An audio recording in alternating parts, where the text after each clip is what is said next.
क्या है one nation one election? देश में कब होगा एक साथ चुनाव? 2029 में एक साथ होंगे लोकसभा राज्यसभा चुनाव? क्या निकाय चुनाव भी होंगे एक साथ? विपक्ष क्यों कर रहा वन नेशन वन इलेक्शन का विरोध?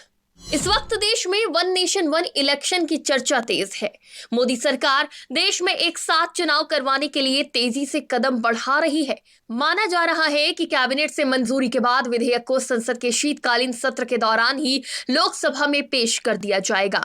अब वन नेशन वन इलेक्शन को लेकर चर्चाएं तेज है, कुछ इसके पक्ष में है तो कुछ विरोध में। अब बसपा सुप्रीमो और यूपी की पूर्व सीएम मायावती ने इसका समर्थन किया है। मायावती ने वन नेशन वन इलेक्शन का समर्थन करते हुए कहा कि इससे खर्च कम होगा और जनहित के कार्य ज्यादा नहीं रुकेंगे।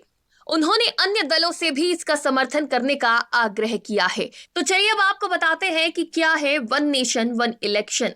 वन नेशन वन इलेक्शन जैसा कि नाम से पता चलता है, एक राष्ट्र एक चुनाव। मतलब मोदी सरकार देश में एक साथ लोकसभा और तमाम राज्यों में विधानसभा चुनाव कराने की तैयारी कर रही है। पर क्या ये इतना आसान है? क्या कभी ऐसा हुआ भी है? तो इसका जवाब है हाँ। संविधान लागू होने के बाद साल 1951-52 में देश में पहली बार चुनाव कराए गए थे। शायद नीति निर्माताओं को भविष्य की जरूरत पता थी, इसलिए लोकसभा और राज्य की विधानसभाओं के लिए चुनाव एक साथ कराए गए थे। लेकिन 1967 के बाद से परंपरा बिगड़ गई। कहीं राज्य की विधानसभा को भंग करना पड़ा तो कहीं लोकसभा चुनाव ही पहले करा लिए गए। आलम यह हो गया कि अब देश में हर साल किसी न किसी राज्य में चुनाव होता ही है, जिसे बदलने के लिए यह प्रस्ताव लाया गया है। इस प्रस्ताव के अनुसार इसमें देश में 2 चरणों में चुनाव होंगे। पहले चरण में लोकसभा विधानसभा चुनाव होंगे, जबकि दूसरे चरण में नगर निकाय और पंचायत चुनाव होंगे। ये चुनाव 100 दिन के बाद ही होंगे।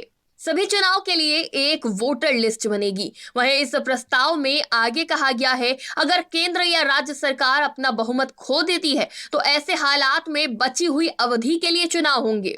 नरेंद्र मोदी सरकार एक बार फिर एक राष्ट्र एक चुनाव की परंपरा को शुरू करने जा रही है। अगर सब कुछ ठीक रहा तो 2029 में पहली बार देश में एक साथ चुनाव होंगे। लोकसभा, विधानसभा और स्थानीय निकाय के चुनावों के लिए देश एक साथ वोट डालने निकलेगा।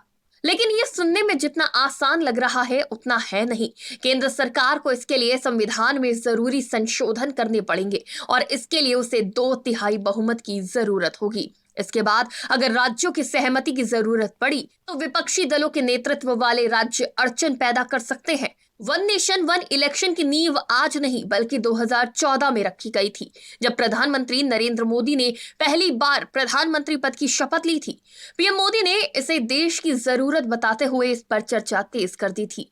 वन नेशन वन इलेक्शन को लेकर सत्ता पक्ष का तर्क है कि एक साथ चुनाव होने पर करोड़ों की बचत होगी, इससे बार बार चुनाव कराने से निजात मिलेगी, विकास कार्यों पर इसका असर नहीं पड़ेगा। बार बार आचार संहिता लगने से विकास कार्यों पर असर पड़ता है, वहीं काले धन पर लगाम भी लगेगी। लेकिन जब वन नेशन वन इलेक्शन के इतने फायदे हैं तो फिर विपक्ष इसका विरोध क्यों कर रहा है? तो वन नेशन वन इलेक्शन पर विपक्ष एक मत नहीं है और वो कमियां बता रहा है। वन नेशन वन इलेक्शन को लेकर विपक्ष के मन में काफी सवाल है। उनका मानना है कि इससे क्षेत्रीय पार्टियों का प्रभुत्व खतरे में पड़ जाएगा। क्षेत्रीय मुद्दों को पूरी तरह से दबा दिया जाएगा। विधानसभा चुनाव में भी क्षेत्रीय पार्टियों को नुकसान उठाना पड़ेगा, क्योंकि मतदाताओं का ध्यान राष्ट्रीय पार्टियों पर होगा। सरकार के सामने चुनौतियां, तो सरकार के सामने भी कम चुनौतियां नहीं है। इस विधेयक को पास कराने के लिए कम से कम 362 और राज्यसभा में 163 सदस्यों का समर्थन जरूरी होगा। इसके अलावा 15 राज्यों के विधानसभा का अनुमोदन भी जरूरी होगा।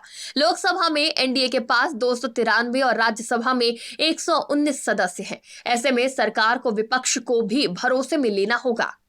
शुरुआती दौर में सरकार को मैनेजमेंट से लेकर मैन पावर की कमी से जूझना पड़ सकता है। इसके अलावा सरकार को ईवीएम और पेपर ट्रेलर मशीन खरीदनी होगी। इसके लिए अलग से स्टोरेज बनाना होगा। इसमें हजारों करोड़ों का अतिरिक्त खर्च हो सकता है।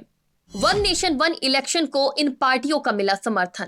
AIADMK, all Jharkhand student union, अपना दल Sonelal, Assam Gana Parishad, Biju Janata Dal, Lok Janshakti Party R, Mizo National Front, National Democratic Progressive Party, Shivsena, Janata Dal United, Sikkim क्रांतिकारी मोर्चा, शिरोमणि अकाली दल और यूनाइटेड पीपल्स पार्टी लिबरल ने इस प्रस्ताव का समर्थन किया है।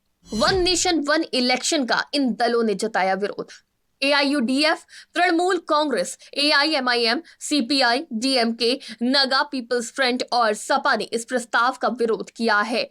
CPI-L-ML लिबरेशन और social democratic party of India ने भी इसका विरोध किया है। इसके अलावा राष्ट्रीय लोक दल, जनता Dal, Bharatiya Samaj Party, Gorkha National Liberal Front, Hindustani Awam Morcha, Rashtriya Lok Janshakti Party और राष्ट्रवादी कांग्रेस पार्टी अजित पवार ने इस प्रस्ताव का विरोध किया है।